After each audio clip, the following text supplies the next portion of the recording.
Qatar ने उन 8 पूर्व भारतीय नौसेना कर्मियों को रिहा कर दिया है जिन्हें पहले मौत की सजा सुनाई गई थी और फिर उनकी सजा कम कर दी गई। इस मामले में ना तो कतर के अधिकारियों और ना ही भारत ने भारतीय नागरिकों के खिलाफ आरोपों को सार्वजनिक किया था। हालांकि कई मीडिया रिपोर्ट्स में कहा गया था कि इन भारतीयों के खिलाफ जासूसी के आरोप लगाए गए थे। अब इन भारतीयों की रिहाई को भारत की बड़ी कूटनीतिक कामयाबी के तौर पर देखा जा रहा है। तो चलिए आपको इस पूरे मामले की कुछ बड़ी बातें बता देते हैं। इस मामले में भारतीय विदेश मंत्रालय ने कहा है कि भारत अपने नागरिकों की रिहाई और उनकी घर वापसी को संभव बनाने के लिए कतर के अमीर के फैसले की सराहना करता है।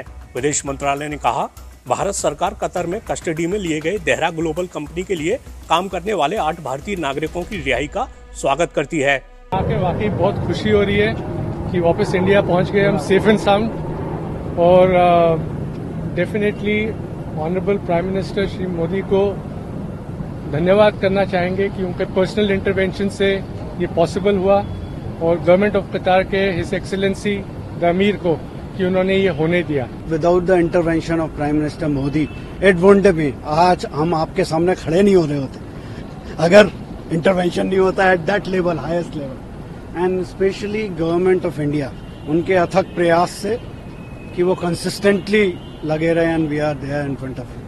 Thank you. ये वाले दिन का हम बहुत दिनों से वेट कर रहे थे, और प्राइम मिनिस्टर मोदी और उनका पर्सनल इंटरवेंशन, उनका इंटरेक्शन, और एक और मौका लेना चाहता हूं कि थैंक करूंगा अमीर को कतर के, जिनके उनके इंटरेक्शन के कारण आज हम यहां खड़े हैं, जिस दिन का हमें बहुत बेसब्री से इंतजार।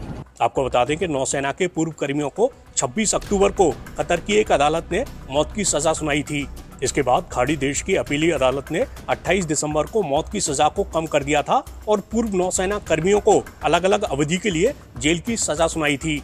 बताया जाता है कि निजी कंपनी अल देहरा के साथ काम करने वाले भारतीय नागरिकों को जासूसी के कथित मामले में अगस्त 2022 में गिरफ्तार किया गया था। पिछले साल 25 मार्च को इन भारतीयों के खिलाफ आरोप दाखिल किए गए थे और उन पर कतर के कानून के तहत मुकदमा चलाया गया था। अपीली अदालत ने मौत की सजा को कम करने के बाद भारतीय नागरिकों को उनकी जेल की सजा के आदेश के खिलाफ अपील करने के लिए 60 दिन का समय दिया था। भारत सजा याफ्ता व्यक्तियों के स्थानांतरण पर द्विपक्षीय समझौते के प्रावधानों को लागू करने की संभावना पर भी विचार कर रहा था। आपको बता दें कि भारत और कतर के बीच 2015 में हुए समझौते के तहत भारत और कतर के उन नागरिकों के अपने अपने देश में सजा काटने का प्रावधान है जिन्हें किसी आपराधिक मामले में दोषी ठहराया गया है और सजा सुनाई गई है। खैर, इस मामले में भारत की कूटनीति काम आई है और भारतीयों को रिहा कर दिया गया है।